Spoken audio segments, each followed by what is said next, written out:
দেখো আজকে বেগুন আর বড়ি আলু দিয়ে আমরা একটা রেসিপি খাবো। তো এই রেসিপিটা আমরা মাঝে মধ্যেই খাই। এই দেখো ভাত উতাল পাতাল ফুটে গেছে, আর এইদিকে আমি বেগুনগুলো ভাজা করে নিচ্ছি, তার সঙ্গে আমি বড়িও ভাজা করে নিয়েছি দেখো। আর এখন ভাতটা নামিয়ে দেবো, তারপর আলুও ভাজিয়ে দেবো। বেগুন ভাজা উঠিয়ে নিলাম, এখন কড়াইতে তেল দিয়ে দিলাম। কড়াইতে এখন জিরা ফোড়ন দেবো।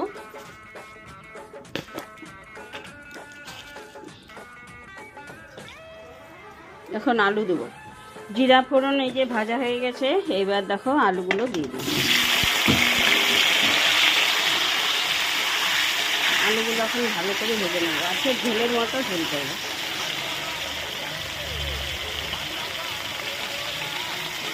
8 ml লবণ আর 8 ml হলুদ, দুটোই খুবই ভালো বন্ধুরা।